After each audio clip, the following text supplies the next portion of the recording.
you guys? It is Super PC from Fancy Show Tech. Today we're going to review the MacBook Air, and this is a fine laptop. Finer than fine. This is the MacBook Air. Latest Air. I've been doing a few things with it. This is an overview and review. First of all, the first awesome thing about this, so the craziest thing to mention is the awesome thing. It comes to the awesome mini DisplayPort adapters, people. This is the awesomest feature of the Mac OS King. There's way better features than this, but it's basically adapters. These things are handy. Not even the Mac Mini comes with them, and that's supposed to be that computer for everything, adapting from Windows computers. It's supposed to be a first-time computer. It has these little caps on them you can take off, but that doesn't matter right now. And of course, let's get to the MacBook itself. Let's zoom in. Notice so you may notice the screen. That screen is. Let me bring up the settings. Settings, displays, color LCD. That is a good screen. 1366 by 768. Not my laptop. I wish it was my laptop, but unfortunately I'm only setting it up for someone else. 1366 by 768. Right in the preferences. So anyways, there you go. There's part of the goodness. The screen's 11 inches and it's 1366 by 768. Most Windows laptops, you'd have to get at least a 15 or 17 inch screen to get that good resolution. What do you have to say about it, Josh?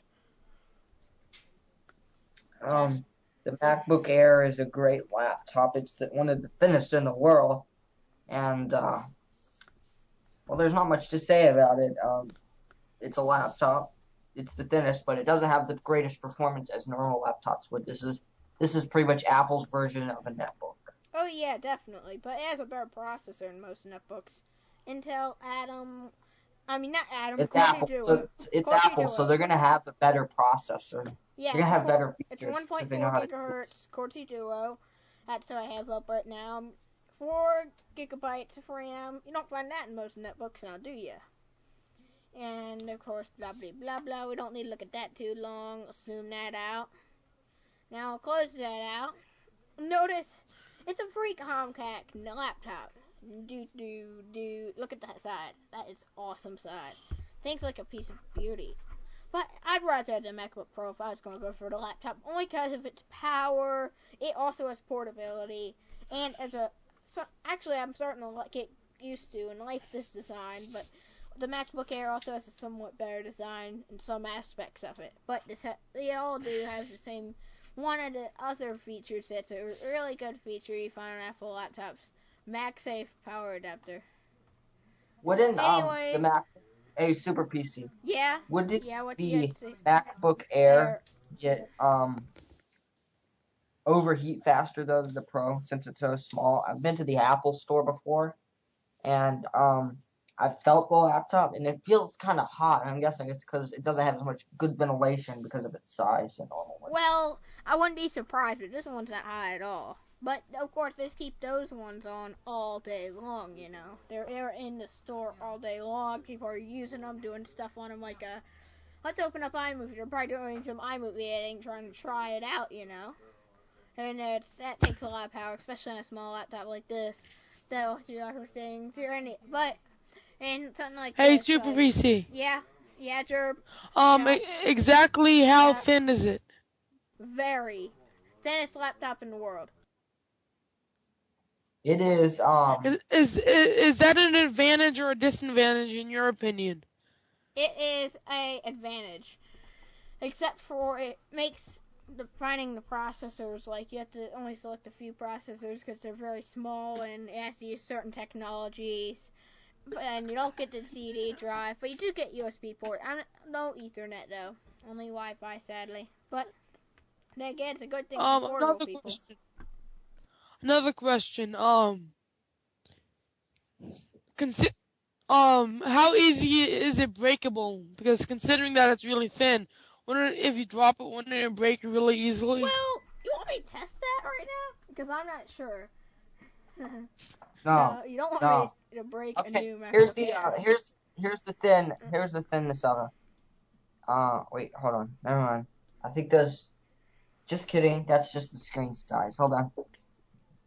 It's pretty thin. Pretty thin. Now, next thing I want to show you is, now I have this little trick that, let me bring it up if I can bring it up. Let me bring it up, like, connect to my computer. It's a way of using, let me connect it up. Sorry, it's blurring, but something's wrong. Somehow it got in front of the camera. Okay. Okay, now let me, get this in. There's a way of using this as a trackpad for something like an iMac. Hey, Now this is the way you do it. You connect to the remote computer, like my iMac, like I'm connecting now. Now look, now you have a trackpad. Easy as, you don't have to buy one of those magic pads or whatever they call them now. All you need is this for a trackpad. Pretty good trick. I might as well mention it in the review because I figured it out earlier. You don't even need a magic trackpad. As long as you're willing to have another computer around. When you're not using it as a laptop, good to use for that. Like watch, I can move everything around on my computer. Haha. So, yeah. Basically that was a review of the so-far MacBook of Airs. The Air Affair, as I call it. And, here's Josh and Joey. Now they're up on my screen. So, Okay, yeah. the MacBook Air weighs 3 pounds, and it is 0.076 inches. Thick. So, yeah, I give this laptop a rating of 6 out of 10 for portability, for power, like the processor and everything, how fast it is. I give it a 5. If you don't bog it down too much, it's pretty good. That's what I find. But if you bog down any computer too much, sooner or later, you'll start experiencing slowness. Macs, PCs, or Linux. So, anyways, you guys, thanks for watching this MacBook Air review. And I definitely think you might want to buy one. They're good laptops. They're not that bad. But if you want more power and need more portability, you should probably go for the MacBook Pro. Talk to you later, guys. Bye.